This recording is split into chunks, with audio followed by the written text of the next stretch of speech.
आज की ये महफिल दौरा शरीफ की सरजमीन पर उर्स हफीजी के हवाले से इनेकाद पजीर है। हुजूर साहिब सज्जादा की मौजूदगी में ये महफिल अब अपने इख्तितामी लम्हों को पहुँच रही है। अल्लाह तबारक व तआला सबकी हाजिरी को कबूल फरमाए। मुझसे पेशतर आपने मुझसे बहुत बड़े बड़े उलमा, खुतबा, शुअरा को समात किया।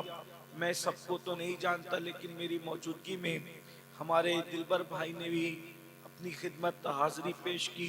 नदीम फैजी साहब ने भी, शुएब वारसी साहब ने भी, और हमारे हिंदुस्तान के अजीम नकीब हमारे भाई हज़रत मौलाना कफील अंबर साहब और भी दीगर लोगों ने, हमारे सरफराज भाई ने जिस दिन से तारीख ली थी, पहले तारीख लेने के लिए वो तकरीबन रोज फ़ोन किए और तारीख मिलने के बाद लोग चैन से बैठते हैं, लेकिन हर दूसरे दिन 10-10 मैसेजेस करते थे वो मुझे। शायद उनको यकीन नहीं था कि मैं वादे को वफा करूंगा। हालांकि ऐसा नहीं है, मैं तारीख देता हूँ तो कोशिश करता हूँ ज़रूर पहुँचने की, लेकिन ये उनकी मोहब्बतें थी। वो चाहते थे कि मैं आऊँ, और आज आखिर में हज़रत सैयदी तैग अली शाह रहमतुल्लाह अलैह के लाइक व खलीफा उनकी बारगाह में हज़रत सैयदी हफीज़ मियाँ रहमतुल्लाह अलैह की बारगाह में उर्स के मौके पर हाजिर हूँ। 2 बज चुके हैं और यहाँ से 3 बजे हमें निकलना है शायद, तो अब वक्त भी बहुत ठीक ठाक है और आप सब लोग मोहब्बतों के साथ निस्फ शब गुजरने के बाद भी खड़े हैं और काफ़ी तादाद में, बैठों से ज़्यादा खड़े लोग हैं। अल्लाह ताला बैठने वालों को भी और खड़े रहने वालों को भी अपनी शान के मुताबिक बेहतर सिला अता फरमाए। कुछ बातें अर्ज करनी है, उर्स की तकरीब है। मैं आज आपके सामने वली की पहचान पर गुफ्तगू करना चाहता हूँ। उसकी वजह यह है कि जिस तरीके से आज दुनिया में नकली मौलवी बन गए, जैसे दुनिया में नकली पीर बन गए, जैसे दुनिया के अंदर नकली सैयद बन गए, जैसे दुनिया के अंदर नकली नकीब बन गए, नकली अदीब बन गए, नकली शायर बन गए, वैसे दुनिया के अंदर नकली वली भी बन गए। नकली मौलवी बनने से उतना नुकसान नहीं होता जितना नकली वली बनने से नुकसान होता है। इसलिए कि इंसान मौलवी को तो शक की नज़र से देखता है, मगर वली को शक की नज़र से नहीं देखता। आजकल विलायत की निशानी ये है कि जिसका जुब्बा खूबसूरत हो वो अल्लाह का वली है, जिसकी पगड़ी खूबसूरत हो वो अल्लाह का वली है, हाथ में थोड़ा सऊदी का महंगा सा असा हो वो अल्लाह का वली है, महंगी शहंगी तस्बीहां है हाथ में अल्लाह का वली है, टोपियां ऊंची ऊंची है अल्लाह का वली है। कोई कब्रिस्तान में बैठ के नशा कर रहा है, भंग पी रहा है, चरस पी रहा है, वो अल्लाह का वली है। और कुछ हमारे जैसे लोग भी हैं जो ढोंग करने में जो है वो अल्लाह अकबर बाजी ले जाते हैं कि चले भाई नशा करने वालों को लोग वली नहीं मानते, तस्बीह पढ़ने वाले को तो वली मानते हैं, नमाज पढ़ने वाले को तो लोग वली मानते हैं, दाढ़ी रखने वाले को तो लोग वली मानते हैं। तो चलो इतना कर देते हैं ताकि हम भी वलियों की सफ में आ जाएं। अच्छी तरह याद रखना, नमाजी किसी को नेक बना सकती है, तस्बीह किसी को नेक बना सकती है, अमामे की खूबसूरती किसी को जो है वो खूबसूरत इंसान बना सकती है, लेकिन वली नहीं बनाती। इसलिए कि विलायत का मेयार अलग है, विलायत का मेयार अलग है। अल्लाह अकबर। मैं वली बनाने वाले की बात करूं, अगर अपनी बात करूं तो आपको एतराज होगा, इसलिए मैं अपने जवानों से कहता हूं किसी को नेक मानो, इसमें कोई शक नहीं, बल्कि हर इंसान को अपने से ज्यादा नेक मानो, ये अच्छी बात है, हुस्ने ज़न है, लेकिन किसी को जल्दी से वली मत कहा करो। इसलिए कि अगर आप किसी को वली कहते हैं अपनी मर्जी से, तो गोया कि आप अल्लाह पर बोहतान लगाते हैं। जिसको अल्लाह ने वली नहीं बनाया उसको आप वली कहते हो, तो गोया कि ये माज़अल्लाह आप अल्लाह पे बोहतान लगा रहे हो। वली कौन बनाता है? अल्लाह वली बनाता है, और अल्लाह के इज्जत से अगर कोई वली बनाता है तो उस वली बनाने वाले को हैदर कर्रार अली इब्ने अबू तालिब कहते हैं। इसलिए कि काजी सनाउल्लाह पानीपती फरमाते हैं हजरत आदम के दौर से लेकर आज के जमाने तक जितने भी वली बने हैं वो अली के फैजाने नजर से वली बने हैं। जरा ये भी तो गौर करें, न्योरा वालों, उर्सी हफीजी में आने वालों, जो पैदा होने से पहले विलायत की खैरात बांटता हो, उस अली के दस्ते करम का अंदाजा कौन लगा सकता है? इसीलिए तो हम कहते हैं कभी दीवार हिलती है, कभी दर कांप जाता है, अली का नाम सुनकर अब भी ख़ैबर कांप जाता है।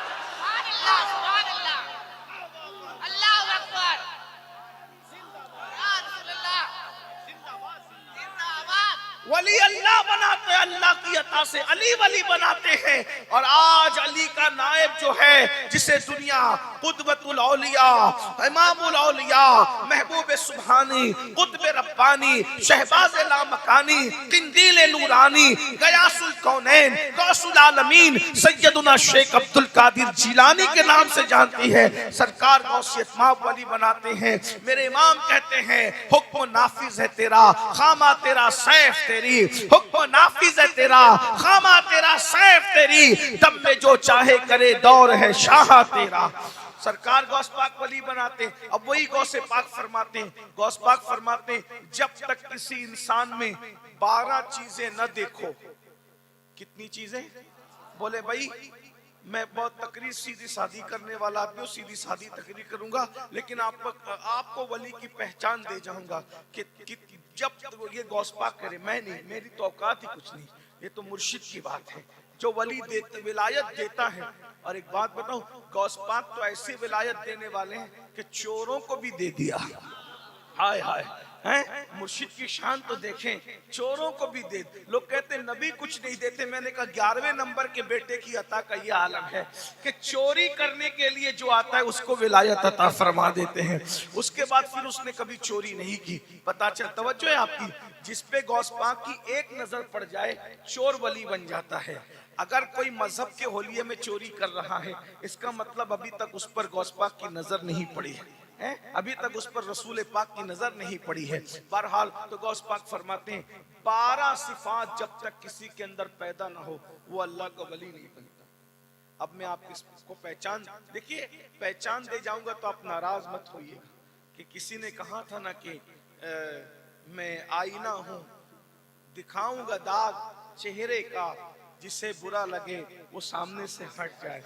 यकीनन आपको तकलीफ तो होगी, आपको तकलीफ इसलिए होगी कि आपके बहुत सारे रदी अल्लाह और रहमतुल्लाह अलैह इस सफ से खारिज हो जाएंगे, इसलिए आपको तकलीफ होगी। लेकिन याद रखें कि आप तकलीफ महसूस न करें, क्योंकि आपने बहुतों को रदी अल्लाह बना रखा अपनी मर्जी से, आपने बहुतों को रहमतुल्लाह अलैह बना रखा अपनी मर्जी से। लेकिन याद रखना, जब तक अल्लाह किसी को वली ना बनाए, आप किसी को लाख रदी अल्लाह कहते रहें, वो रदी अल्लाह बनता नहीं। आप लाख रहमतुल्लाह अलैह कहते रहें, वो उस मनसब पर आता नहीं। तो 12 सिफात जब तक पैदा ना हो उस वक्त तक वो अल्लाह का वली नेक हो सकता है, वली नहीं हो सकता। अल्लाह अपनी 2 सिफात से जितना चाहता है उसको हिस्सा अता करता है। अल्लाह की 2 सिफात से अल्लाह उसको जितना चाहता है उतना हिस्सा अता करता है। रसूलुल्लाह की 2 सिफात से उसको जितना चाहा जाता है उतना हिस्सा अता किया जाता है। सिद्दीक अकबर की 2 सिफात से उसको मुत्तसिफ किया जाता है। फारूक आजम की 2 सिफात से उसको मुत्तसिफ किया जाता है। उस्मान गनी की 2 सिफात से उसको मुत्तसिफ किया जाता है। मौला अली की 2 सिफात से उसको मुत्तसिफ किया जाता है।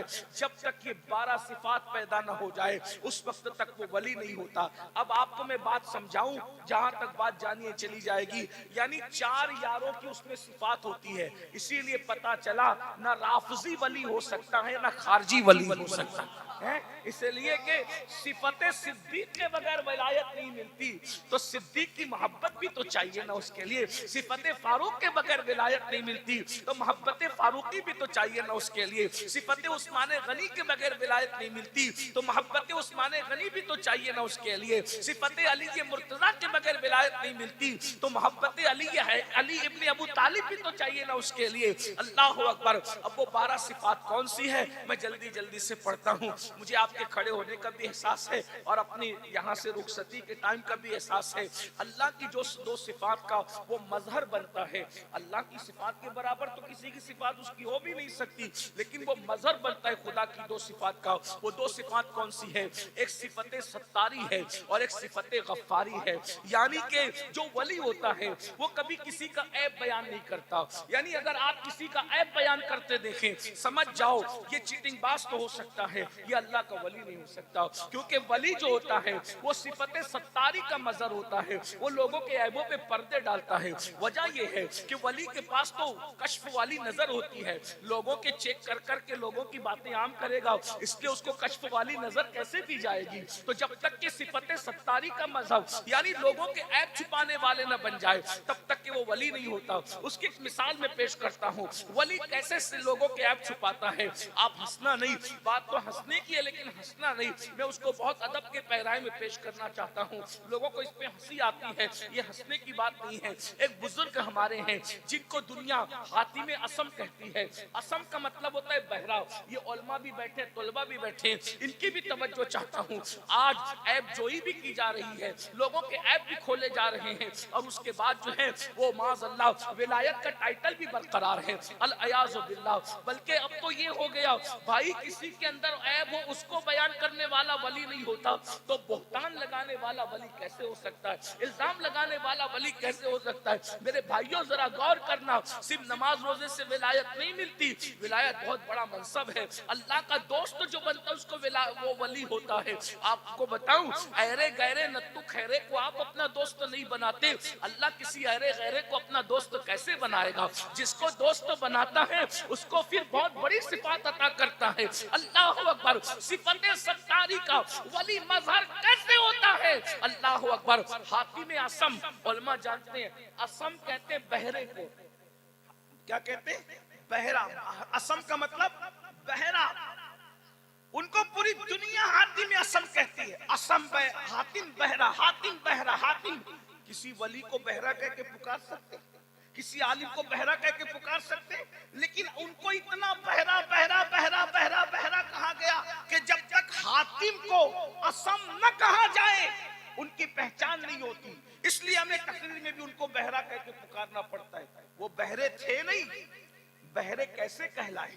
तो बहरा कहलाने की वजह ये थी, एक बूढ़ी औरत, बुढ़िया, उनके पास मसला पूछने के लिए आई कि मसला पूछना चाहती थी। ऐसे में वो आई तो उसके पेट में कोई तकलीफ थी, तो पेट में उसके गैस भर गई। तो अब उसने सोचा इतने बड़े बुजुर्ग की बारगाह में, इतने बड़े आलिम, इतने बड़े फकीह की बारगाह में अगर मैं पेट की गैस खारिज करूंगी तो अच्छा नहीं। तो उसने दबाने की कोशिश की, लेकिन बुढ़ापे की वजह से उस इंसान के कमजोर हो जाते हैं, तो न चाहते हुए भी उसकी हवा निकल गई। तो हवा निकल गई तो वो बूढ़ी औरत शर्मिंदा हो गई कि हातिम जैसे इतने बड़े बुजुर्ग के सामने मेरे पेट की हवा खारिज हो गई। तो वो शर्मिंदा हुई। तो हजरत हातिम ने कहा, माई तुम कुछ कह रही थी, जरा कहो। उसने फिर कहा और जोर से कहो। उसने फिर कहा, फिर कहा और जोर से कहो। वो बूढ़ी औरत खुश हो गई कि जो मेरे मुंह की आवाज नहीं सुन सकता, जो मेरे मुंह की आवाज नहीं सुन सकता, वो पेट से निकलने वाली हवा की आवाज कैसे सुनेगा। और उसकी सारी शर्मिंदगी दूर हो गई। और उसके बाद से जब तक वो बुढ़िया जिंदा रही, हातिम अपने आप को बहरा बना करके पेश करते रहे। मुरीदों ने कहा, मुर्शिद आप बहरे नहीं हो, लेकिन बहरा होने की गोया कि आप एक्टिंग कर रहे हो। ये एक्टिंग में आपको समझाने के लिए कह रहा हूँ, लेकिन ये है कि बहरा होने का आप अमल कर रहे हो। आप बहरे नहीं हो, लेकिन आप बहरा होने की एक्टिंग क्यों करते हो, जबकि आप बहरे नहीं हो।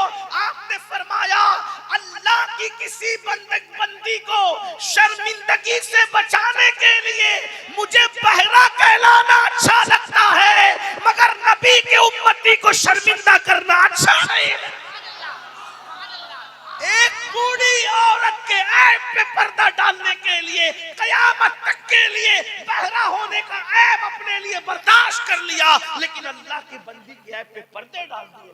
ये वली होते हैं। आप बताएं, जब वली की ये शान होती है तो सैयदुल औलिया हुजूर गौसुल आजम दस्तगीर के ऐब के अंदाज क्या होगा, उनके ऐब पोशी का अंदाज क्या होगा। ये है वली की शान कि वली लोगों के ऐब छिपाते हैं। नंबर 2, उसे सिफते गफ्फारी का मजहर बनाया जाता है। गफ्फारी मतलब माफ करना।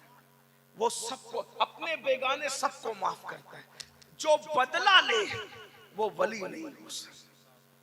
जो अपनी जात के लिए बदला ले वो वली नहीं हो सकता। या तो 2-4 बंदे अगर मानने वाले हो जाए, कोई छेड़छाड़ करे तो उसको हम पिटवा देते हैं, उसको उठवा लेते हैं, उसको बर्बाद कर दे, तबाह कर देते। नहीं, वली सिफते गफ्फारी का मजहर होता है। कैसे माफ करता है? एक बात सुन ले, वली का माफ करने का अंदाज कैसा। एक मुरीद थे और अपने पीर साहब के पास वो पहुंचे का सरकार, सुना है कि इसमें आजम बहुत बड़ी चीज है, आप लोग भी YouTube वगैरह पे कुछ सुन लेते हैं तो उसमें लग जाते हैं कि ये हमें मिलना चाहिए। देखो ये जो तसव्वुफ है ये अमलियात है, ये थ्योरी नहीं है, ये प्रैक्टिकल है। आजकल YouTube पर वली बनाने की क्लासें चल रही है। मैंने कहा ये YouTube पर वली बनाने की क्लासें वली बनाएगी आपको, ये सब नहीं है। ये निगाहें वली बनाती है, नजरें वली बनाती है, खानकाएं वली बनाती है। तो बहरहाल तो मुरीद आया पीर साहब के पास, सरकार मुझे इसमें आजम बताइए, इसमें आजम क्या होता है। अब वो कौन समझाए लोगों को कि ये मांगा नहीं जाता ना ये दिया जाता है। जब बंदा उस काबिल होता है तो ये सीने से सीने में उंडेल दिया जाता है। अब इसके चक्कर में आप इधर उधर भटकते हो, फिर लोग बर्बाद कर देते हैं, तबाह कर देते हैं। पहली बात तो मैं आपको यहाँ एक नसीहत करता हूँ, अगर आप बुरा नहीं माने, यूट्यूब पे जो अमलियात दिए जाते हैं आप उसको कभी ना करना। अगर आपको करना है तो अपने मशाइख अपने पीरों से लेके करना, यूट्यूब वाले अमलियात कभी नहीं करना, इसका ख्याल करना आप। उसकी वजह बताऊं, क्योंकि नुस्खे बहुत होते हैं, लेकिन नुस्खे जो होते हैं वो डॉक्टर आदमी की तासीर देखकर देता है। अगर आपने नुस्खा पढ़ लिया और उसको इस्तेमाल करना शुरू किया तो आपकी तबीयत के अंदर जो है वो हरारत है और बरूदत वाला नुस्खा ले लिया, तब तो आप गड़बड़ी में पड़ जाएंगे। नुस्खा तो सही है लेकिन आपकी तासीर अलग है। तो इससे याद रखना, ये जो मुरीद हुआ जाता है ना पीर लोगों से, तो ये तरबियत के लिए मुरीद हुआ जाता है। और पीर जो होता है वो आपकी तबीयत देख के इस्लाह करता है। जैसे एक मिसाल में हदीस की रोशनी में आपको समझाऊं, एक दरबार हुजूर का जमा हुआ है, एक सहाबी आए, या रसूल अल्लाह सबसे अफजल अमल कौन सा है, सबसे अफजल अमल कौन सा है। फरमाया अपने माँ बाप की खिदमत करना ये सबसे अफजल अमल है। वो बैठ गए, फिर एक दूसरे सहाबी आए, हुजूर सबसे अफजल अमल कौन सा है। फरमाया भूखों को खाना खिलाना सबसे अफजल अमल है। वो भी बैठ गए। फिर तीसरे सहाबी आए, या रसूल अल्लाह सबसे अफजल अमल कौन सा है। का कोई भी काम करो, यानी कोई भी नेक काम करो, थोड़ा करो मगर हमेशा करो, मुसलसल करो। वो भी बैठ गए। लोगों ने सोचा या अल्लाह सवाल एक ही है और जवाब सबके अलग अलग है, तीनों को अलग अलग जवाब दिया। अब आपसे पूछना चाहता हूँ, सवाल तो एक ही था, जवाब अलग अलग क्यों दिया। जो माँ बाप की खिदमत नहीं करते थे उनको माँ बाप की खिदमत के लिए आमादा किया, जो काम छोड़ पकड़ के करते थे उनको मुसलसल करने के लिए आमादा किया, जिनकी तवज्जो भूखों को खाना खिलाने की तरफ नहीं थी उनको भूखों को खाना खिलाने की तरफ आमादा किया। तो याद रखना, पीर दिल देख करके आपको नसीहत करता है, आपको वसीयत करता है, आपकी तरबियत करता है। मुकर्रिरों की दुनिया और है, मशाइख की दुनिया और है, इसीलिए वो देख करके बातें करते हैं। अगर ये मैं खोलना शुरू करूं तो इंशाअल्लाह रात कम पड़े, लेकिन वक्त में इतनी गुंजाइश नहीं है, मैं वक्त का रोना नहीं रो रहा हूं, लेकिन 10 मिनट की गुफ्तगू भी काफी होती है। एक बात आपको बताऊं, देखिए साबिर पाक को हजरत बाबा फरीद ने कलियर शरीफ की सरजमीन अता फरमाई, लेकिन महबूब इलाही को दिल्ली की जमीन अता की। दोनों के लिए जमीन अलग अलग क्यों चुनी? उसकी वजह यह थी कि साबिर पाक की तबीयत के अंदर गोशा नशीनी थी, इसलिए वो जंगल की जमीन अता की। और हजरत महबूब इलाही के अंदर दरबारों को चैलेंज करने की सलाहियत थी, तो आपको जब वो दिल्ली जैसी राजधानी में बिठाया, अल्लाह अकबर। और साबिर पाक का हाल ये कि गूलर खा के जिंदगी गुजारी, और महबूब इलाही का हाल ये कि घोड़े जो पाले थे उसके गले में जंजीर सोने की पहनाते थे और चांदी की मेखे जमीन में डलवाते थे। उस जमाने में 200 से जायद का खर्चा लंगर का हुआ करता था। एक मर्तबा बादशाह ने कहा इनके पास भीड़ लगी रहती है और ये लंगर खिला खिला कर लोगों को अपना बनाते हैं, इसलिए मैं बादशाह हूँ, ऐलान करता हूँ मेरा कोई भी दरबारी निजामुद्दीन से मिलने नहीं जाएगा, न कोई जाएगा, न नजराना देगा, न लंगर होगा। जब ये बात महबूब इलाही को पहुंची, फरमाया लंगर का खर्चा डबल कर दो ताकि बादशाह को पता चल जाए हम नजरानों पे लंगर नहीं करते, हम तो रब की अता की बुनियाद पे लंगर किया करते हैं। मशाइख की दुनिया और है। नारे तकबीर, नारे रिसालत, फैज़ाने महबूब इलाही, उर्से हफीजी, हफीजिया।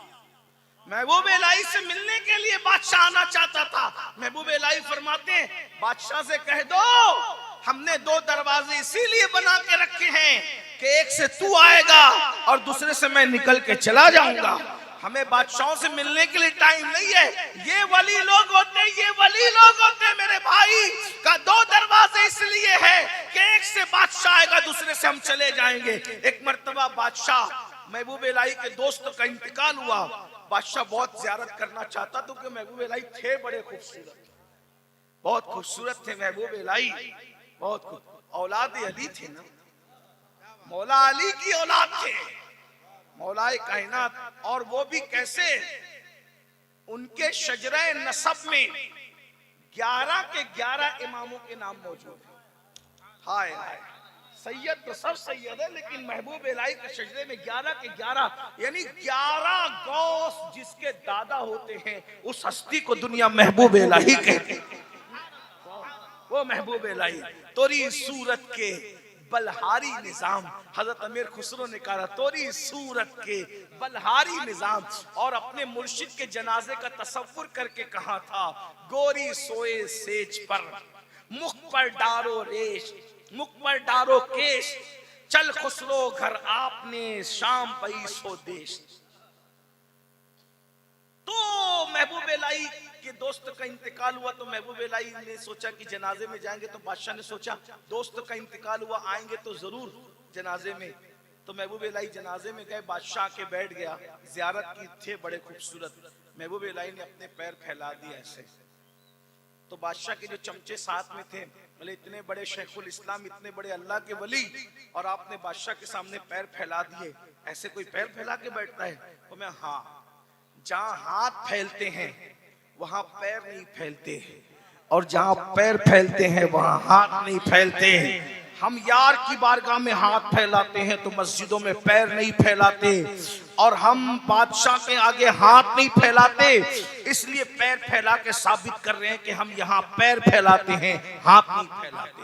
ये अल्लाह के वली लोग होते हैं। तो अर्ज ये कर रहा था, इसमें आजम मांगने के लिए मुरीद पीर के पास आता है, हजरत मुझे इसमें आजम दीजिए। एक बात कहता हूँ, मत मांगा करो कोई चीज, मुर्शिद आपको उस काबिल समझेगा तो अता कर देगा, है ना। हाँ, बिन मांगे जो चीज मिलती है उसकी शान ही अलग है। मुर्शिद ने कहा इसमें आजम चाहते हो? जी हुजूर इसमें आजम चाहता हूं। फरमाया जाओ सुबह से शाम तक बैठो बाजार में, अपना जो शहर का बाजार है उसमें शाम तक बैठो, शाम को आना, फिर हम देखेंगे कि तुम्हें इसमें आजम देना है कि नहीं देना, पहले तुम्हें चेक करेंगे, दिन भर जाओ। वो गए मुरीद साहब, सुबह से लेकर शाम तक बैठे तो देखा कि बाजार में बहुत जुल्म हो रहा है, जुल्म हो रहा है, लोग एक दूसरे पे जुल्म कर रहे हैं, ज्यादती कर रहे हैं, तकलीफ पहुंचा रहे हैं, ये कर रहे हैं, वो कर रहे हैं। ये बार बार हाथ में हाथ मारते, हाथ में हाथ मारते, या अल्लाह या अल्लाह, मुर्शिद ने गलत किया, मुर्शिद ने गलत किया। क्या गलत किया? अगर आज मुर्शिद मुझे इसमें आजम दे देते, ये जुल्म कर रहा है, इसको घूर देता, इसमें आजम पढ़ के मर जाता, उसको सजा देता, उसको सजा देता। लेकिन जब शाम हुई, हद हो गई, बल्कि हद खत्म हो गई। न्योरा शरीफ में आने वालों इस बात को गौर से सुनना, शायद मैं पूरे 12 सिफात न पढ़ सकूं, इसी पर बात पूरी कर दूं, तवज्जो कीजिए। जब शाम हुई तो शाम के वक्त एक 80 साल का बूढ़ा अपने सर पे लकड़ी का गट्ठा रख करके लाया है, और जैसे जमीन पे रखा उसके पूरे हाथ पैर कांप रहे थे। 80 साल की उम्र जो हो चुकी थी। बादशाह के सिपाही चाबुक लेकर के आए, बड़े बड़े वो जो हंटर वगैरह होते, वो चाबुक लेकर के आए और उस बुड्ढे से कहा ये लकड़ी उठा चल, और हमारे घर पहुंचा, और कान खोल के सुन, तुझे कोई पैसे वैसे नहीं मिलेंगे, मुफ्त में पहुंचा। तो अब ये जो मुरीद था ना, ये तो बेचैन हो गया बेचारा, दिल इसका नरम था, ने सोचा मुर्शिद दिन भर जो हुआ वो तो बहरहाल बर्दाश्त के काबिल न था, लेकिन शाम को इस 80 साल के बुड्ढे पे जो जुल्म हो रहा है, काश के मुर्शिद ने मुझे इसमें आजम दिया होता तो मैं इसमें आजम की बरकत से इन सिपाहियों को कत्ल कर देता, खत्म कर देता। बहरहाल रोते धोते वो मुरीद आया, खानका में बैठा। मुर्शिद ने कहा क्या हुआ? कहा सरकार दिन भर तो जुल्म की दास्तान थी, वो तो थी, लेकिन शाम को कयामत थी, कयामत। आप मुझे आज इसमें आजम सिखा देते ना तो मैं उसका इस्तेमाल करता। मुर्शिद ने मुस्कुरा के पूछा हुआ क्या बाबा, वो तो बता। तो मुरीद ने कहा, हजरत दिन भर का जुल्म तो छोड़िए, शाम को 80 साल का बूढ़ा उसने लकड़ियां जंगल से तोड़ करके लाई, काट करके लाई, कितनी मेहनत की होगी 80 साल के उस बुढ़े बाबा ने। और जब उसने बाजार में बेचने के लिए रखी तो बादशाह के सिपाही आए और बादशाह के सिपाहियों ने उसको हंटर से दिखाकर कहा, ये लकड़ियां उठा, हमारे घर पहुंचा। वो बुढ़ा लेकर के गया और फिर उस बूढ़े को कहा, खबरदार, हम तुझे पैसे नहीं देंगे, मुफ्त में पहुंचा। कितना जुल्म है सरकार, 80 साल के बूढ़े पे इतना जुल्म। काश कि मुझे इसमें आजम मालूम होता, इसमें आजम पढ़ के उनको कत्ल कर देता। हजरत मुर्शिद ने मुस्कुराया, कहा, हजरत इतनी जुल्म की दास्तान सुन के आप मुस्कुरा रहे? फरमाया, बेटा वो बूढ़ा कौन था तुझे पता है? 80 साल का जिसको तू बुढ़ा कह रहा है, वो बूढ़ा कौन था? कौन है? कहा, वही शहर का कुतुब है, कुतुब, वही शहर का कुतुब है, और उसी ने मुझे इसमें आजम सिखाया है, मैंने इसमें आजम उससे सीखा है। तो कहा, हुजूर मैं उसमें होते हुए जुल्म को देखकर उन सिपाहियों को इसमें आजम से कत्ल कर देना चाहता हूं, फिर वो इसमें आजम का इस्तेमाल क्यों नहीं करता? तो कहा, बेटा जब तक अपनी जात में जुल्म करने वालों को माफ करने का ये सलीका नहीं मिलता, उस वक्त तक अल्लाह किसी को इसमें आजम का मकाम अता नहीं। जिनको वली बनाते हैं उनको शान गफ्फारी का मजहर बनाते हैं। यानी जब तक माफ करने का सलीका नहीं मिलता उस वक्त तक, यहाँ तो थोड़ा सा कोई धक्का दे दे तो हम उसको घूर के देखते हैं। जलसों में हम क्या क्या नहीं कर रहे हैं मेरे भाई। और फिर सुन लीजिए दो बातें और, उसको हुजूर की दो सिफात से हिस्सा मिलता है, हुजूर की दो सिफात का मजहर बनता है। वो नंबर एक, वो हुजूर की एक सिफत है, हुजूर अपनी उम्मत पर शफीक है, मेहरबान है। तो वो हुजूर की उम्मत पे मेहरबान होता है। और हुजूर रफीक है उम्मत के, यानी हुजूर उम्मत के दोस्त हैं, उम्मत को प्यार करते हैं, उम्मत से मोहब्बत करते हैं। तो वो रफीक और शफीक होता है हुजूर की उम्मत पर, बहुत शफकत करता है। हुजूर कितनी शफकत करते थे उम्मत से। एक मर्तबा मेरे आका अलैहिस्सलात व तस्लीम के कोई हाथ में हाथ देता, और हाथ में हाथ दे करके, हुजूर के हाथ बड़े नर्म थे, गोरे गोरे थे, ठंडे ठंडे थे, रेशम से ज्यादा नर्म थे। जितनी देर तक शख्स हुजूर के हाथों को पकड़ा रहता, हुजूर अपने हाथों को कभी नहीं छुड़वाया करते थे, बल्कि उसको पकड़े रहने देते थे। लेकिन अल्लाह अकबर, आज हमें क्या हो गया है, हमने तो मुसाफा भी अमीर और गरीबों में बांट दिया, हमने तो जनाजे भी अमीर और गरीबों में बांट दिए, हमने तो खैरियत पूछना भी अमीर और गरीब में बांट दिया। अगर कोई गरीब आता है हम उसकी खैरियत भी नहीं पूछते, और अगर कोई अमीर आता है हम उसकी चापलूसियां करते हैं। अगर मुंबई का अमीर बीमार पड़ जाए तो हम अपने घर से उसकी खैरियत का फोन करते हैं, और अपने मोहल्ले में कोई गरीब बीमार पड़े तो उसकी खैरियत भी नहीं पूछते। अल्लाह अकबर, जरा बताओ तो सही, हुजूर अलैहिस्सलाम उम्मत पर कितने शफीक थे। आइए मैं आपको बताऊं, उम्मत की दो किस्में हैं, उम्मत दावत है, उम्मत इजाबत है। जो मुसलमान नहीं हुए वो भी हुजूर की उम्मत में है, मगर उनको उम्मत दावत कहते हैं। एक मर्तबा अबू जहल का गुलाम, जो अबू जहल के साथ साथ रसूलुल्लाह को बहुत परेशान करता था, हुजूर को तकलीफ पहुंचाता था, हुजूर को अजियत पहुंचाता था, जब वो बीमार पड़ गया तो अबू जहल ने उसको घर से निकाल दिया और एक झोपड़े में डाल दिया, टाट के बिस्तर पे उसको लेटा दिया। इतना बीमार था, सीरियस हो गया, तो चिल्ला चिल्ला करके कराता था। अल्लाह के रसूल अलैहिस्सलाम एक मर्तबा एक सफर पे तशरीफ ले जा रहे थे, उसके कराने की आवाज आई, उसके चिल्लाने की आवाज आई, तो रसूलुल्लाह ने सहाबा से पूछा, ये कौन करा रहा है, ये कौन चिल्ला रहा है, ये कौन करा रहा है, ये कौन चिल्ला रहा है? किसी ने कहा, या रसूल अल्लाह, वो अबू जहल का जो गुलाम है ना, जो आपको सताने में पेश पेश रहता था, वही करा रहा है। इतना बीमार पड़ा है कि अबू जहल ने उसको घर से निकाल दिया है। मेरे आका ने सफर को तर्क कर दिया और उसके घर में दाखिल हुए और जाकर उसके बिस्तर पे बैठ गए। मुसलमानों, ये विलायत की निशानी जरा सोचो तो सही, हुजूर उम्मत पर शफीक है, शफीक। और हम नफरतों की बोलियां बोलते, अल्लाह के बंदो वली कैसे बनोगे? अल्लाह अकबर, हुजूर उसके बिस्तर पे जाकर के बैठ गए और उसके सर पे हाथ रखते हैं, उसकी खैरियत पूछते हैं, और वो कराता है और कहता है, हाय मुझे सबने जो है वो मुझे सबने नजरअंदाज कर दिया, मुझे सबने नजरअंदाज कर दिया, मुझे सबने नजरअंदाज कर दिया। वो जब जब कहता, मुझे लोगों ने ज़ाय कर दिया, लोगों ने नजरअंदाज कर दिया, तो हुजूर उसके माथे पे हाथ रख के कहते मगर मोहम्मद तो तेरे सराहने मौजूद है, मगर मोहम्मद तो तेरे सराहने मौजूद है। हुजूर पे हाथ रखने की वजह से, आका के हाथ रखने की वजह से उसको इफाका हुआ। सहाबा किराम ने देखा, उसको राहत हो गई, आराम मिल गया। हुजूर उसके घर से निकले, जाने लगे तो सहाबा ने कहा या रसूल अल्लाह, एक जालिम, एक तकलीफ देने वाले, एक अजियत देने वाले के सराहने आप बैठ गए। तो मेरे आका फरमाते हैं मेरे सहाबा, किसी बीमार के सराहने चंद लम्हे बैठ जाना रात भर जागकर हजारों रकत नमाज पढ़ने से अफजल है, हजारों रकत नमाज पढ़ने से बेहतर है। मुझे बताओ, हुजूर उम्मत पर इतने शफीक थे, इतने मेहरबान थे। मेरे आका अलैहिस्सलाम के गुलामों, जब तक कोई हुजूर की उम्मत पर शफीक और रफीक नहीं हो जाता, उस वक्त तक कि अल्लाह उसको मकाम विलायत अता नहीं करता।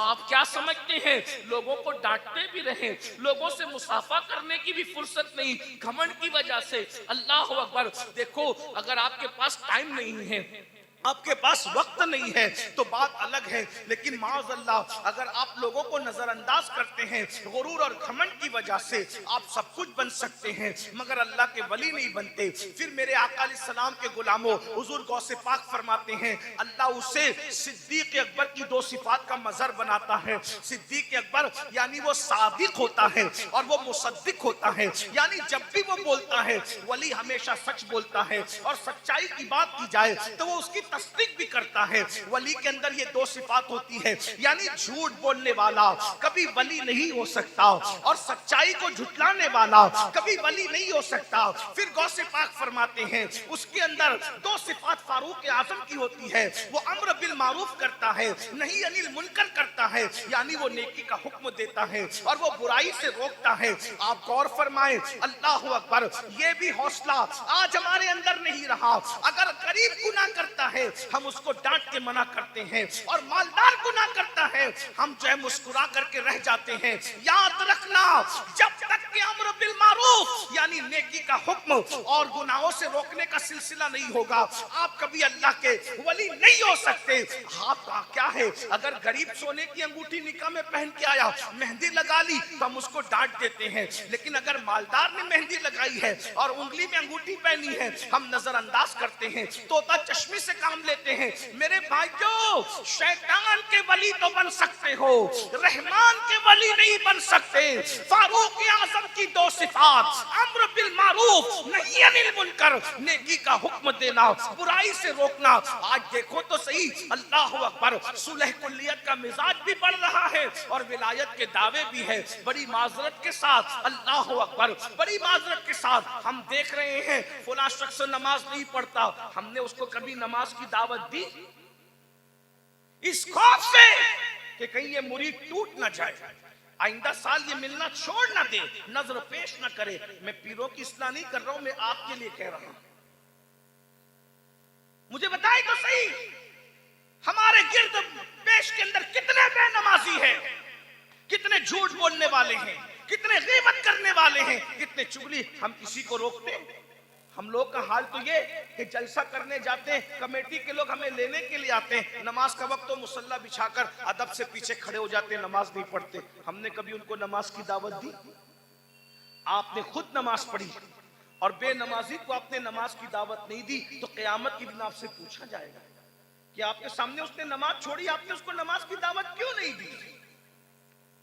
आप नमाजी है, आपके बच्चों को आप नमाज की दावत क्यों नहीं देते? आप अपनी बीवी को नमाज की दावत क्यों नहीं देते? आप अपने भाइयों को नमाज की दावत क्यों नहीं देते? सिर्फ जलसे में तबलीग नहीं है, हर मुसलमान मुबल्लिग है। बल्लिगु अन्नी वलौ आया, आका फरमाते पहुंचा दो मेरी तरफ से अगरचे एक ही बात हो। अपने घर में अगर हर आदमी गुनाह को रोकने वाला बन जाए तो आपके घर से बुराई खत्म हो जाएगी। आप आइला मोहम्मद कहते हैं, हम आपकी जूतियों को अपने सर पे रखने के लिए तैयार हैं, लेकिन मुझे बताओ, जिस दिल में रसूलुल्लाह की मोहब्बत होगी उस दिल में शराब की मोहब्बत हो सकती है, उस दिल में जिना की मोहब्बत हो सकती है, उस दिल में गीबत और चुगली की मोहब्बत हो सकती है। आइला मोहम्मद कह रहे हो, किस मुंह से कह रहे हो? अगर वाकई दिल में मुस्तफा जान रहमत का इश्क है तो तुम्हारे मोबाइल की स्क्रीन पर हीरो की तस्वीर क्यों है? क्यों है तुम्हारे मोबाइल के स्क्रीन पर हीरो की तस्वीर? डरो उस दिन से जिस दिन कब्र में अल्लाह के रसूल आए और हुजूर से तुम्हारी मुलाकात हो और हुजूर नाराज होकर चेहरा फेर करके कहें, जालिम, मुनाफिक, दज्जाल, झूठे, कज़्ज़ाब, मुझसे इश्क का दावा करता था और मोबाइल के स्क्रीन पे हीरो की तस्वीर रखता था, मुझसे इश्क का दावा करता था और अपने मोबाइल के अंदर गाने रखता था, अपने मोबाइल के अंदर फिल्में रखता था। तेरी बेटी बेपर्दा घूमती थी, तेरी बीवी बेपर्दा घूमती थी, तेरे घर के अंदर तो सीरियल के नाम पर मुशरिकीन के जो है वो मजहबी तराने बजा करते थे। बताओ हुजूर को क्या मुंह दिखाओगे? जलसों में इश्क मुस्तफा का दावा करना आसान है, लेकिन प्रैक्टिकल लाइफ में आशिक रसूल बन जाना आसान नहीं है। मेरे भाइयों, इश्क मुस्तफा क्या है? जो आशिक रसूल बन जाता है उसकी शान ये है, फरिश्तों के पर जहां थक जाते हैं, आशिक रसूल उसके आगे परवाज करता है। ये तो अपना है हौसला, ये तो अपनी अपनी उड़ान है। कोई थक के रह गया बाम तक, कोई कहकशा से गुजर गया। मुझे तो यहाँ आला हजरत याद आते हैं। आप आशिक रसूल, मुझसे बेहतर आशिकों में उसका इनकार नहीं करता, लेकिन एक बात कहता हूँ, न्योरा शरीफ के उर्स में आने वालों, ये दर्द दिल के तौर पे बात कर रहा हूँ। आप कहते हो आशिक रसूल है, आई लव मोहम्मद। अगर किसी को चिढ़ाने के लिए आई लव मोहम्मद कह रहे हो, तुम जानो तुम्हारा काम जानो, और अगर दिल से कह रहे हो आई लव मोहम्मद, तो आपको एक बात बताऊं, आला हजरत याद आता। सैयदी आला हजरत के पास एक शख्स आया, शायर था। वो शायर कहता, हुजूर मैं आपको नात सुनाना चाहता हूँ। सैयदी आला हजरत ने कहा ठीक है सुनाओ। जब उसने नात पढ़नी शुरू की ना, तो उसकी नात के अंदर अशार ये थे कि या रसूल अल्लाह, मैं आपके बगैर ऐसे तड़पता हूँ, ऐसे तड़पता हूँ जैसे बगैर पानी के मछली तड़पती है, ऐसे तड़पता हूँ। आला हजरत रो पड़े, बहुत रोए, और जब वो नात पूरी कर चुका तो इमाम अहले सुन्नत ने फरमाया, शायर साहब जैसा आप कह रहे हैं अगर वही आपके दिल के जज्बात हैं तो अहमद रजा तुम्हारे कदम चूमने के लिए तैयार है, लेकिन जैसा आप कह रहे हैं अगर वैसे आपके दिल के जज्बात नहीं हैं तो अल्लाह से डरो, आप किस बारगाह में झूठ बोल रहे हो? रसूलुल्लाह की बारगाह। एक सवाल मेरा आपसे, थोड़ा देर संजीदगी से सोचो। या रसूल अल्लाह, मैं अपनी जान से ज्यादा आपसे इश्क करता हूं, सब कहते हो ना, फजर में उठते क्यों नहीं हो भाई? फिर फजर में सोते क्यों रहते? जो अपनी नींद से ज्यादा, बस इसे एक जुमले पे गौर कर लेना, कुछ याद रहे ना याद रहे, न्योरा शरीफ की ओर से एक पैगाम, जब तुम अपनी जान से ज्यादा अपने नबी से इश्क करते हो तो फजर में उठते क्यों नहीं? फजर में सोते क्यों पड़े रहते हो? जो अपनी नींद से ज्यादा अपने नबी से इश्क नहीं करता, क्या वो अपनी जान से ज्यादा अपने नबी से इश्क कर सकता है? किसकी बारगाह में झूठ बोल रहे हो? अरे तुम्हारे झूठ बोलने पर हैरत को भी हैरत होती होगी मेरे भाई, हैरत भी हैरत से तुम्हारा मुंह तकती होगी मेरे भाई, कि आदमी झूठ बोलता है अपने जैसे इंसान के सामने, नबी के सामने झूठ कौन बोलता है? जो झूठ बोलता है वो मुनाफिक होता है। मैं नहीं कह रहा हूं कि तुम झूठे हो, लेकिन मैं ये बात कह रहा हूं, मुझे मैं पूछना चाहता हूं, जान से ज्यादा इश्क की बात करते हो, नींद से ज्यादा नबी से इश्क नहीं करते? अगर नींद से ज्यादा नबी से इश्क होता तो हम नबी की मोहब्बत में नींद कुर्बान नहीं करते? फजर की 10 मिनट की नींद किसके पास टाइम है? फेसबुक के लिए तो वक्त है, यूट्यूब के लिए तो वक्त है, गानों के लिए तो वक्त है, फिल्मों के लिए तो वक्त है, क्या हमें अल्लाह रसूल के लिए भी वक्त है? अपनी जान से ज्यादा नबी से प्यार करते हो? अगर डॉक्टर कह दे कि तुम्हें शुगर हो गई, अल्लाह ना करे तुम में से किसी को शुगर हो, लेकिन एक बात कहता हूं, डॉक्टर कह दे तुम्हें शुगर हो गई, तो बोलो जान की हिफाजत के लिए शुगर छोड़ते हो कि नहीं छोड़ते? हैं? शुगर हो गई, मिठाई छोड़ दी, फल छोड़ दिए, 1 सेकंड में छोड़ते हो, क्यों? डॉक्टर ने मना कर दिया अगर मैं मिठाई खाऊंगा किडनी फेल हो जाएगी, शुगर बढ़ जाएगी, फालेज हो सकता है, हार्ट अटैक हो सकता है। जान बचाने के लिए बोलो मिठाई छोड़ी कि नहीं छोड़ी? डॉक्टर के कहने पे, अरे नादान, तू आशिक रसूल है, आई लव मोहम्मद किस मुंह से कहता है मेरे भाई? तू बिल्कुल कह, मैं मना नहीं कर रहा हूं, लेकिन एक बात पूछता हूं, डॉक्टर के कहने पर जान से मोहब्बत है तो मिठाई छोड़ी कि नहीं छोड़ी? रसूलुल्लाह के कहने पर क्या गुनाह भी छोड़े तूने ईमान बचाने के लिए? मिठाई मिठाई खाएगा तो जान जाने का खतरा है, गुनाह करेगा तो ईमान जाने का खतरा है। मिठाई से मना करने वाला डॉक्टर है और गुनाह से मना करने वाला तेरे और मेरे रसूल है। हम डॉक्टर की बात मान गए, नबी की बात कब मानेंगे? कौन सा गुनाह है जो आज हमारी जिंदगी के अंदर मौजूद नहीं? अपनी आंखों का मिसयूज नहीं करते, आंखों का गलत इस्तेमाल नहीं करते, औरतों पर पाप की नजरें कौन डालता है? यही जो जलसों में कहते हैं आशिक रसूल इल्ला माशा। हत्ता के मोहल्ले की लड़कियां भी महफूज नहीं है हमारी निगाहों से। सोचिए तो सही, हम आशिक रसूल हैं। यहां तक के शादियों में हमारे रिश्ते की बेटियां भी हमारी बदनजरी से महफूज नहीं है। लड़कियां इसलिए मेकअप करके आई हैं कि हमें देखा जाएगा, लड़के इसलिए सज-धज के आए हम किसी को देखेंगे। बल्कि ये वलीमे, ये शादियां, ये मैयतों की महफिलें और बहुत सारे जलसे भी माज़अल्लाह कि किसी से किसी के ताल्लुक को जोड़ने का सबब बन जाते नाजायज तौर पर। गौर तो कीजिए, कहां हो? अरे आशिक रसूल तो वो था जब हजरत बिलाल हबशी की आवाज आई, मदीने मुनव्वरा के सोने वालों, सोने का वक्त नहीं है, बिस्तरों पे रोने वालों, रोने का वक्त नहीं है, चलो तुम्हें मुस्तफा जान रहमत बुला रहे हैं। तो पहली रात का दूल्हा अपनी पहली रात की दुल्हन को छोड़कर सर कटाने के लिए मैदान के अंदर चला जाता है। जरा गौर फरमाइए, आशिक रसूल वो था जिसने पहली रात की दुल्हन को छोड़ा।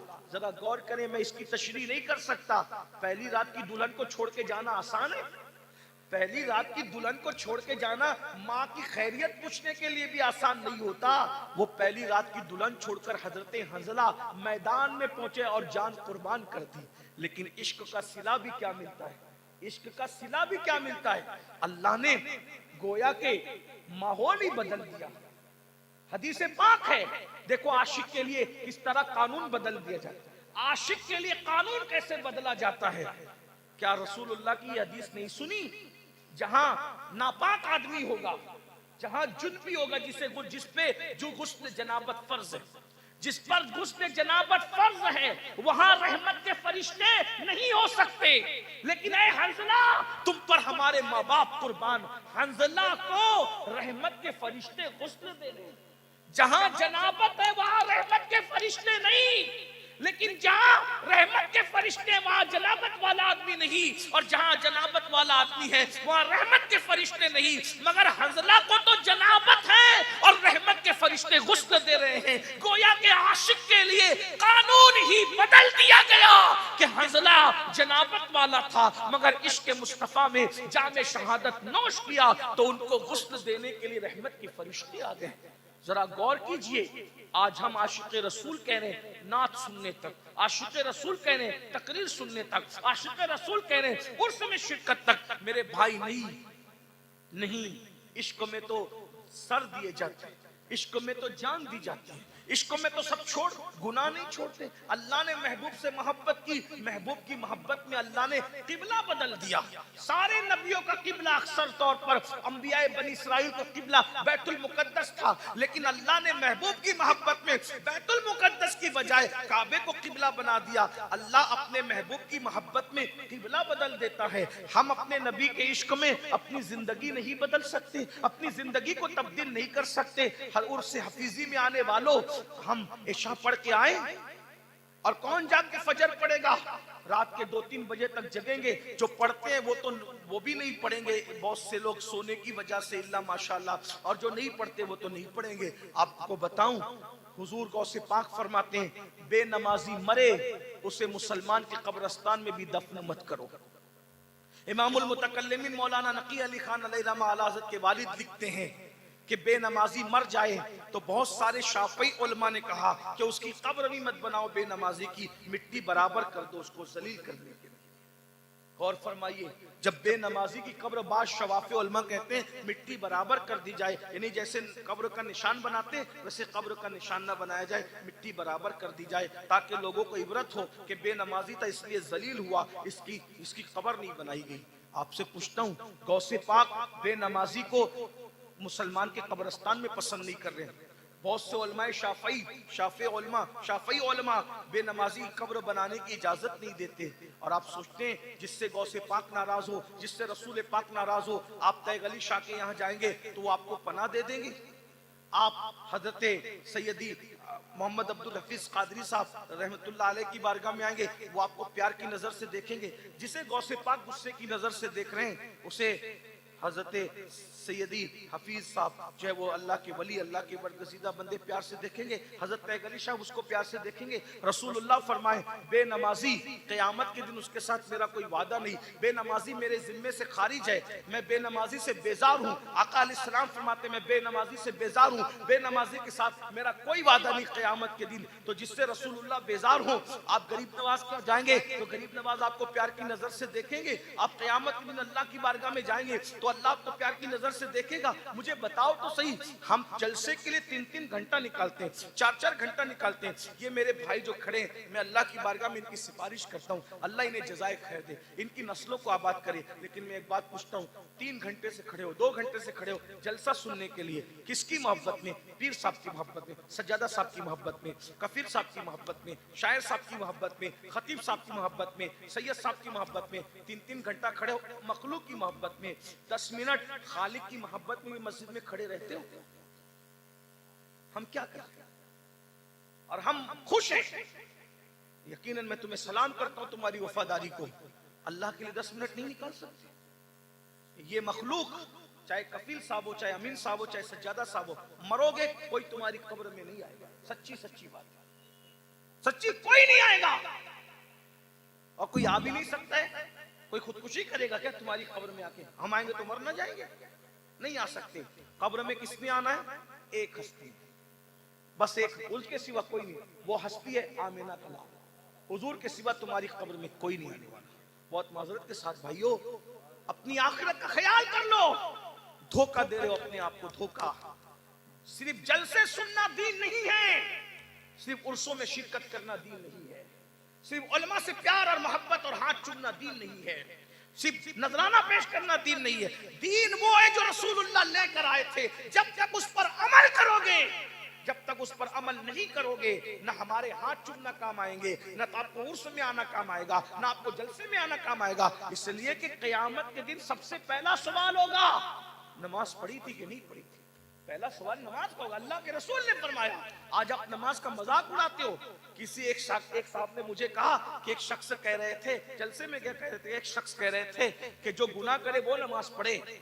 हमने तो कोई गुनाह नहीं किया तो हम क्यों नमाज पढ़े? मैंने कहा इसका ये जुमला कितना गंदा है, इसका ये कौल बदतरस कौल है, पेशाब से भी ज्यादा गंदा इसका जुमला है। ये कह रहा है कि नमाज वो पढ़े जिसने गुनाह किया। तो अल्लाह के रसूल ने माज़अल्लाह कौन सा गुनाह किया? वो सैयदुल मासूमीन है, सब पर 5 वक्त की फर्ज थी। अल्लाह के रसूल पे 6 वक्त की नमाज फर्ज। हुजूर पे कितने वक्त की फर्ज थी? 6 वक्त।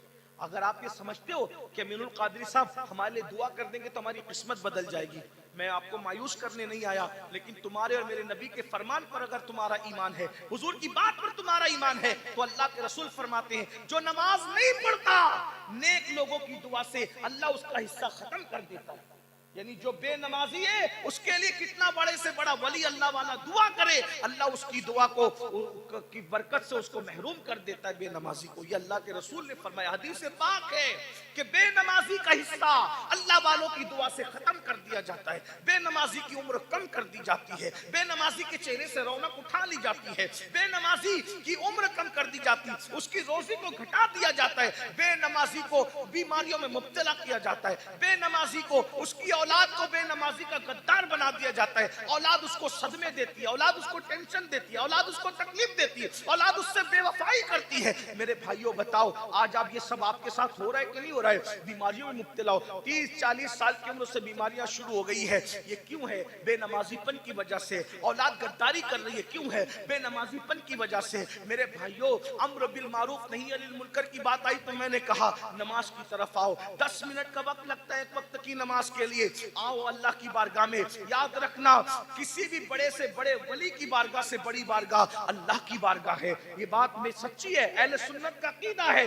आपको मैं पूछना चाहता हूँ, हम अल्लाह के दरबार में नहीं जाते और वलीउल्लाह के दरबार में जाते। अब आप सबको, कुछ लोगों को ये चीज बुरी भी लगती है कि अमीरुल कादिर साहब ऐसा कहते हैं कि आप लोग अल्लाह के वली के दरबार में जाते हो, अल्लाह के दरबार में नहीं आते। मैंने वलियों के दरबार में जाने से किसी को नहीं रोका, मैं खुद जाता हूँ। मेरा शौक है, मेरी दिलचस्पी है। किसी भी शहर शहर में अल्लाह का वली हो, मैं पहुंचता हूँ तो वहां जरूर हाजिरी देता हूँ। गरीब नवाज के यहाँ तो अल्हम्दुलिल्लाह शुक्र के तौर पे कह रहा हूँ, महीने में 1-2 मरतबा मेरी हाजिरी हो जाती है। गरीब नवाज मेरे मुर्शिद की बारगाह है, ख्वाजा हिंद वो दरबार है आला तेरा, कभी महरूम नहीं मांगने वाला तेरा। लेकिन ये बात उस समय मैं कह जा रहा हूँ मेरे भाइयों, अम्र बिल मारूफ और नही अनिल मुनकर के तौर पे अल्लाह के दरबार से रिश्ता तोड़ लोगे तो वली अल्लाह के दरबार में जाना आपको काम नहीं है।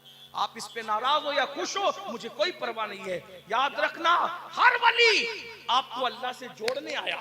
अगर आप अल्लाह के गद्दार हो जाओ, अल्लाह से टूट जाओ, अल्लाह से रिश्ता कमजोर कर लो, कोई वली के दरबार में जाने से आपको फायदा नहीं होगा। इसलिए अगर अल्लाह के वली के दरबार से फायदा उठाना है तो पहले अल्लाह के दरबार से अपना रिश्ता जोड़ो। देखो, अल्लाह के वली ने खुद अल्लाह के दरबार से रिश्ता जोड़ा, तभी तो वो वली बने। रसूलुल्लाह का मज़ार पाक कहाँ है? मस्जिद के अंदर है। देख रहे हो, सिद्दीक अकबर का मज़ार मस्जिद के अंदर, फारूक आज़म का मज़ार मस्जिद के अंदर, गौस पाक का मज़ार मस्जिद से लगकर, गरीब नवाज का मज़ार 3 मस्जिदों के बीच में, कुतुबुद्दीन बख्तियार काकी का मज़ार मस्जिद के बाजू में, महबूब इलाही का मज़ार मस्जिद के बाजू में, साबिर पाक का मज़ार मस्जिद के बाजू में। एक मज़ार किसी बड़े वली का बता दो जहां मस्जिद नहीं। एक मज़ार बता। दाता साहब का मज़ार बाजू में मस्जिद। गोया के वली बता रहा है, अगर मेरे पास आना है तो पहले खुदा के दरबार में जाओ, उसके बाद मेरे पास आओ। अगर आपको खुदा के दरबार में जाने की फुर्सत नहीं है तो फिर बात ही बात है। अल्लाह के रसूल अलैहिस्सलाम फरमाते हैं, बस आखिरी बात के तौर पे कह दूं, टाइम भी खत्म हो गया, बाकी बातें कभी किसी मौके से होगी, टाइम पूरा हुआ। एक आखिरी बात, अल्लाह के रसूल अलैहिस्सलातु व तस्लीम फरमाते हैं, सबसे ज्यादा मरते वक्त अगर किसी को तकलीफ होती है तो बेनमाजी को तकलीफ होती है। बेनमाजी को कितनी तकलीफ होती है? मेरे आका अलैहिस्सलाम फरमाते हैं, अल्लाह उस पर इतनी प्यास मुसल्लत करता है, बेनमाजी पे इतनी प्यास मुसल्लत करता है कि अगर 7 समुंदरों का पानी भी उसके मुंह में उंडेल दिया जाए, 7 समुंदरों का पानी भी उसके मुंह में उंडेल दिया जाए तो कोई उसकी प्यास नहीं बुझा सकता।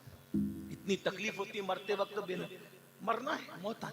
ऐनमा तकूनु युद्रिकुमुल मौत वलौ कुंतुम फी बुरूजिन मुशय्यदा। अगर तुम मजबूत किले में जाके छुपोगे तो भी वहां तुम्हें मौत आएगी।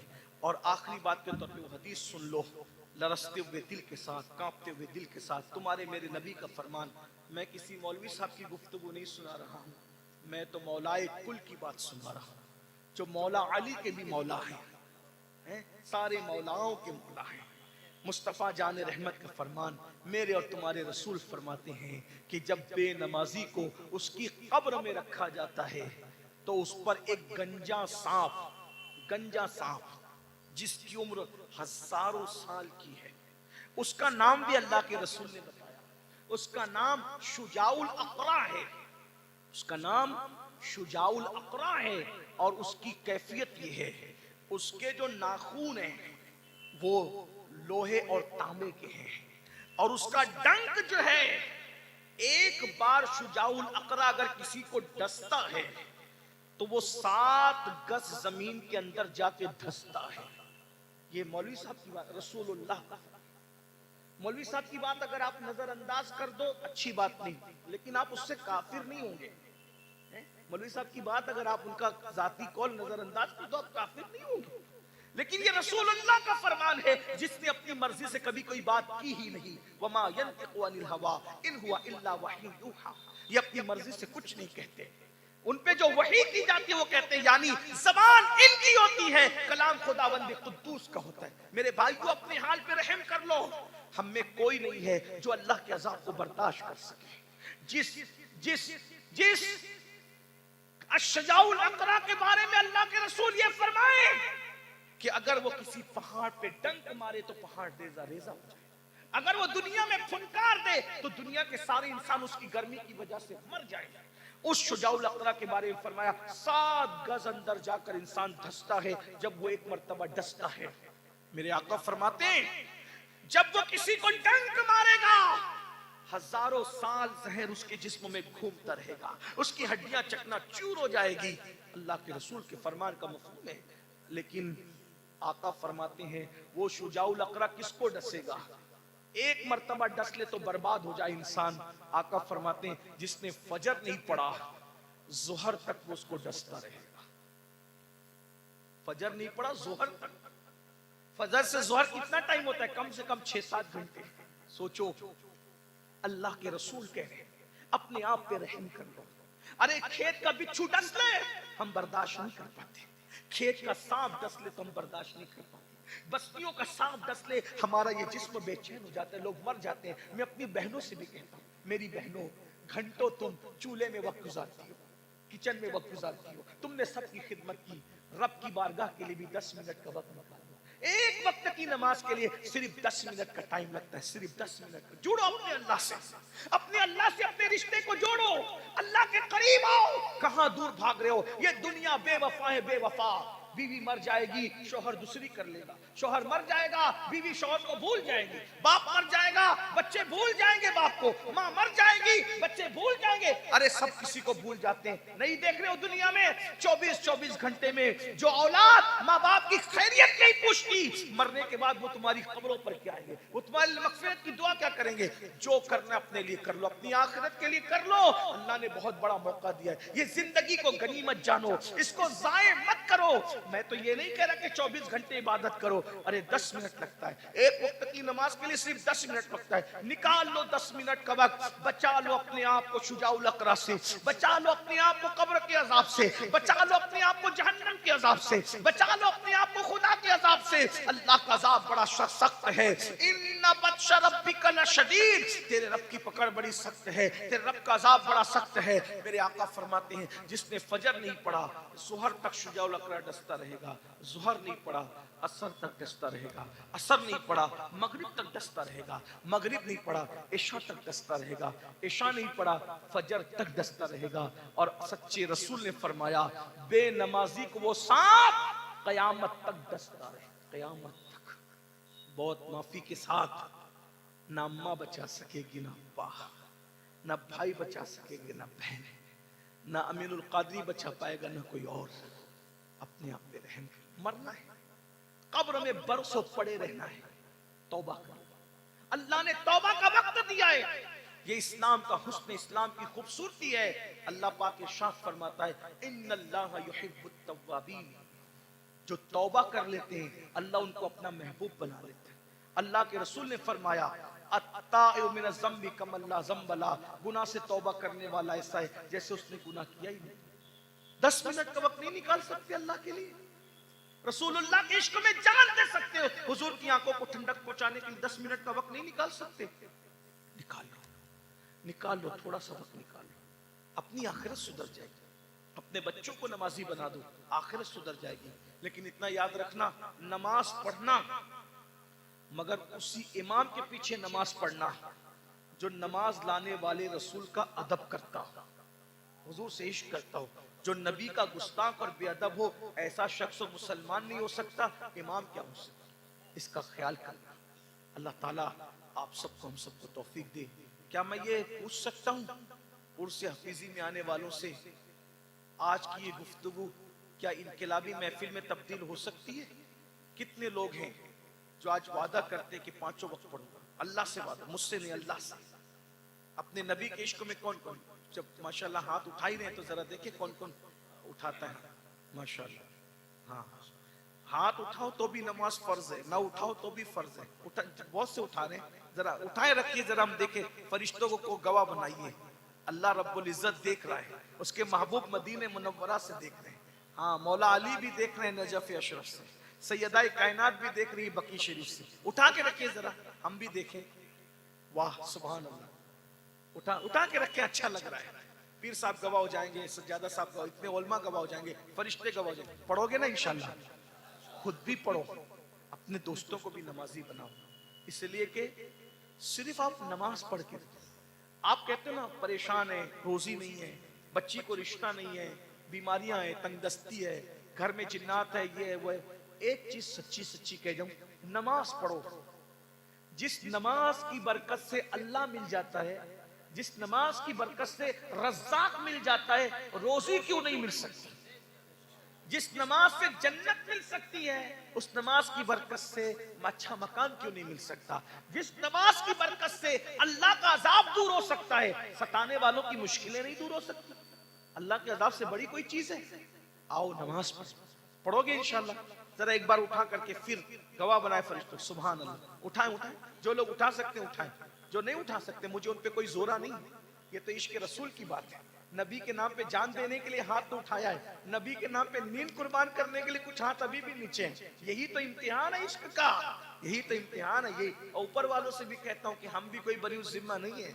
आप भी पढ़ते हैं माशाल्लाह, मुझे पता है पढ़ते हैं, लेकिन अगर उठा लेंगे तो क्या बिगड़ जाएगा। सुभान माशाल्लाह, सुभान। पढ़ोगे नमाज इंशाल्लाह।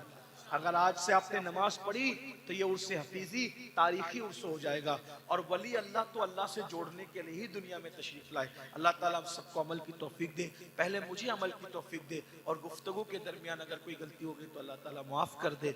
अस्तगफिरुल्लाह रब्बी मिन कुल्ली ज़म्बिन व अतूबु इलैहि व मा अलैना इल्लल बलाग। अस्सलामु अलैकुम व रहमतुल्लाहि व बरकातुहू।